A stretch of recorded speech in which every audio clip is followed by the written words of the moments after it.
Antiquities. Released in March 1994, it was the second expansion set for Magic, and the first to feature its own storyline supported by the functionality and flavor of the cards in the set. It focuses on the tale of two brothers, Urza and Mishra. While only containing 100 cards, Antiquities was a set that did a lot with its small size. It featured incredibly unique lands that broke new ground, an innovative focus on artifact themes, and through the brothers' conflict, unleashed the most powerful and deadly villains to ever exist in Magic, changing the storyline and the game forever.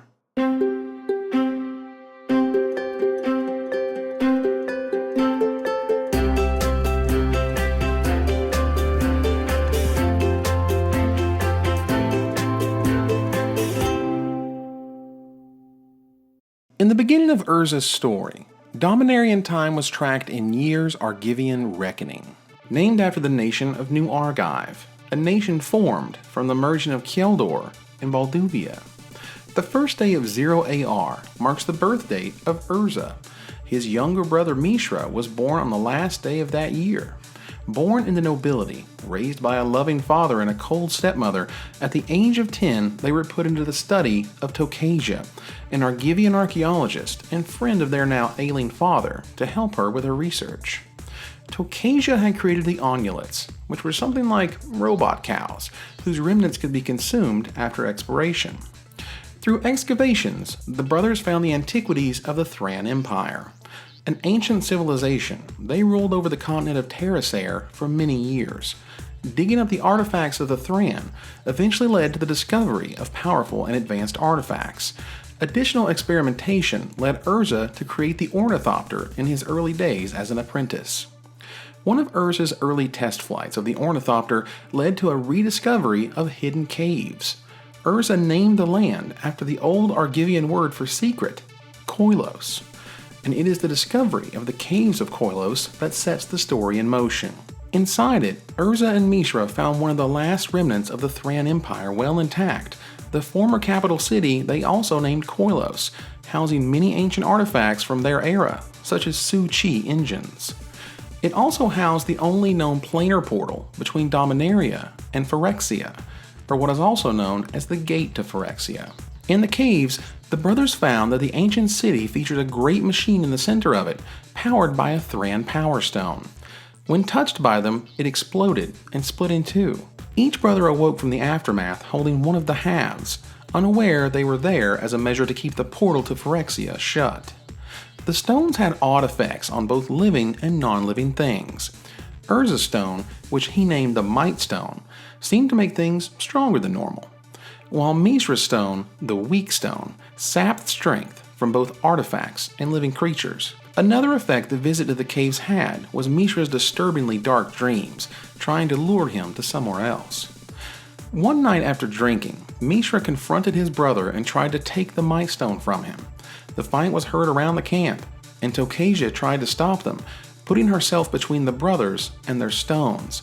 But as the brothers lost control of their magic, they killed Tokasia in the process. Mishra, ashamed of what he had done, quickly disappeared into obscurity.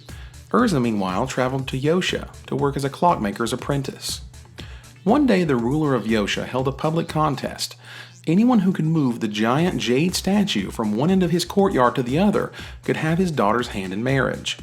While Urza cared little about the girl, when he learned the Thran tome was part of her dowry, he created a giant machine to move the statue, which succeeded where others failed. Soon promoted to chief artificer, he also learned of Mishra's whereabouts, a close advisor to the ruler of the Phalaji desert people, but he certainly didn't begin that way. After the death of Tokasia, Mishra was enslaved by the Phalaji. After one of the nomads recognized him, Mishra was no longer enslaved, but was tasked to teach the leader's son how to speak the Argivian language. Late one night, the leader of the Phalaji contemplated killing Mishra when suddenly a giant dragon engine surfaced, and Mishra used his Weak Stone to disarm the dragon and control it. Instead of being killed, he was promoted to head artificer. As Mishra drove the dragon engine forward to conquer the city of Zagon, the machine suddenly stopped. It was later discovered that Ashnon had created the staff of Zagon that slowed the engine. While not as skilled, Ashnon was quite an artificer herself. While her staff couldn't stop the machine forever, It was impressive enough that Mishra soon recruited her as his lieutenant. Urza had a brilliant lieutenant named Tanos, who originally rose to fame by the creation of the clay statue. He later developed the Ankh of Mishra, along with his weaponry, a candelabra, and had a powerful wand. Another war machine that famously came from Tanos was that of the Triskelion. Inspired by living creatures, he used nature's inventions in order to improve the efficiency of his artifacts. While Urza's lieutenant was gifted and innovative, Ashnod was far more cruel. Ashnod the Uncaring, she was called by many. While Mishra worked with metal and stone, Ashnod worked in living flesh. Seeing all living things as prototype machines, her improvements to them made her as feared by allies as by enemies. On Ashnod's altar, creatures would be sacrificed, and on her cursed rack, they would be tortured. Her battle gear struck fear into the hearts of foes, but it was her transmogrant that she was most famous for. These metalloid thralls were the tools of Mishra to wage war against his brother. One day, Mishra and Ashnod returned to the caves of Koilos, looking for any artifacts they may have missed. They soon stumbled on the gate to Phyrexia, entered it, and encountered what could be described as a weird robotic amusement park. While Mishra had a relatively tiny dragon engine, here there were giant Phyrexian dragon engines. They stole the upgraded and powerful machines after being scared off by the Yawgmoth demon that appeared suddenly. Meanwhile, Gix, a human who was later turned into a powerful Phyrexian demon in the time before Urza was born, had manipulated Dominaria to get the brothers to destroy each other, as both stood in the way of a Phyrexian invasion. During the final years of the Brothers' War, a cult of fanatical, machine-worshipping priests called the Brotherhood of Gix surfaced. After forming, they looked for the first opportunity to corrupt Mishra, and it wasn't soon until they had it. As described on the flavor text of Yoshin Soldier, Mishra destroyed the city of Krug and later assaulted the Ivory Towers. Tanos is captured, and Ashnod subsequently tortured him. But even though they were on opposing sides, Ashnod was fond of Tanos. After not so subtly giving Tanos an escape route that he soon took, the Brotherhood pointed out this treasonous act to Mishra, who then exiled Ashnod from the kingdom. Having successfully ousted Ashnod, the Brothers of Gix became Mishra's head council. With Mishra's health failing, low on resources, and just having exiled his chief advisor, the Brotherhood told him that Phyrexian cures exist and led him back to the gate where Gix awaited. Mishra was soon turned into a Phyrexian and made his way back to Dominaria for the final showdown with his brother Urza. The brothers' final battle took place on the verdant island of Argoth, ruled by Titania and home to pixies and treefolk alike. It was found by Urza's son Harbin when crosswinds blew his ornithopter off course. The island was basically an untouched paradise, but that wouldn't last long. Its resources were soon strip-mined, and the paradise was laid waste. Titania was later killed in the midst of their combat, as the two armies slowly consumed all of the island's resources. When finally confronted with one another, it was there that Urza discovered Mishra was now a Phyrexian, much like Gix before him, slowly turning himself from a man into a living machine. Urza then decided to use the most powerful weapon he had available, the Golgothian Silex. Ashnod knew that Tanos had the Silex, but so did Gix, who was set on stopping him. Ashnod successfully stopped Gix from preventing Tanos from giving Urza the Silex, but Ashnod was killed in the process. Tanos made it to Urza, and after he poured all of his emotion and memories into it, he unleashed the furious Silex Blast. The blast was one of the most traumatic events in Dominaria's history.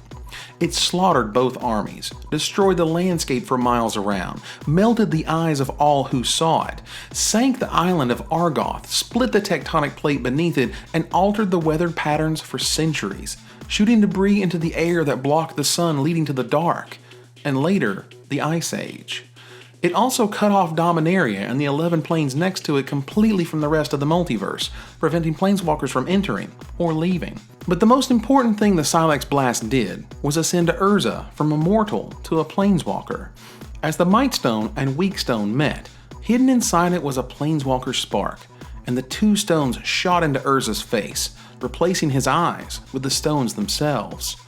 Urza, now wrought with grief and hatred for the Phyrexian influence that overtook his brother, vowed retribution against Phyrexia and its demonic ruler, Yawgmoth. Urza departed Dominaria after saying goodbye to Tawnos one last time, asking his former student and confidant to tell his wife, who he had grown to love, to remember him not as he was, but as he tried to be. So that's the story of the set, one that we will continue to learn about as we move forward into Urza's entire saga. But what of the cards themselves? Antiquities had a print run of 15 million cards. It featured 8 card booster packs with 2 uncommons and 6 common cards per pack, which originally retailed for $1.45 each, coming with 60 packs per box. It was on the market from March 1994 until late April 1994. Showcasing the Anvil expansion symbol, every non-land card in Antiquities contains the word artifact in its type line or ability text. While there are not 100 unique cards in the set, 5 different lands have multiple pieces of artwork, something never before seen outside core set basic lands, making collectors view Antiquities as a 100 card set. Also, thanks to the variety of additional creature types added by the set, the total number of creature types in Magic at that point was also increased to 100. There are a few misprints in the set, including reconstruction that doesn't feature an expansion symbol, Margaret Organ Keene and Randy Asplin Faith's names misspelled on their cards, and there are 2 types of Tawnos' weaponry, one that features the gray circle behind the activation symbol and one that does not. The card Jalem Tone was named after Joel Mick, a former playtester, developer, and designer at Wizards of the Coast. His initials, JLM, are pronounced Jalem, and hence the artifact's namesake. But while the set Antiquities was supposed to focus and highlight artifacts and magic, it is the lands in the set that made the biggest historical splash. The first to mention would have to be Mishra's Workshop, the first card to restrict how the mana it produced may be used. It is also unique in that it is the only land in the set with only 1 piece of artwork associated with it. Banned in Legacy, its overwhelming mana production makes it a key card of the vintage format. Mishra's Factory is a famous card in the set, not only for being the first ever man land in Magic, but for having uniquely styled season artworks by illustrators Kaja and Phil Foglio. Strip Mine was printed to give all players of any color deck an answer to the powerful Library of Alexandria, but Wizards greatly underestimated the power of an uncounterable land that destroys another for free. This card has been restricted now for over 17 years. Urza's namesake lands, his mine, his power plant, and his tower are known as the Urzatron. Much like the cartoon Voltron, in that its individual pieces are joining forces to be stronger than their singular parts, these lands are defining hallmarks of the modern format, powering out incredibly powerful creatures such as Wormcoil Engine and planeswalkers like Karn Liberated. Candelabra of Tawnos continues to see play in Legacy High Tide decks, generating more mana than required to use its powerful ability. Millstone was the first card to ever introduce the mechanic of putting cards directly into the graveyard from a library, now commonly known as milling in Magic slang ever since. Onulet, while being part of the story, was also an in-joke as it was an anagram of Soulnet, but when the art came back with only a single creature printed, it went from Onulets to just Onulet. In future sets, they would create similar creatures, such as Darker Onulet, also known as Anodet Lurker, and Mega Onulet, aka Anatu Golem. But the Antiquities saga, what many would describe as Urza's saga, must continue. One day we will return to the Dark and the ensuing Ice Age on Terrasair, but it is the story of Urza that we are in the midst of telling. You saw some of those cards and part of the story here as they overlapped. Join me next time as we see Urza continue his journey as a planeswalker, the founding of his school, the Tolarian Academy, and so much more. Thanks for watching. Did you enjoy this episode? Help me make more over at Patreon. Patrons get to see the show before anyone else, get their name in the credits, and ultimately this show does not exist without it. So head on over to Patreon and I'll see you guys there.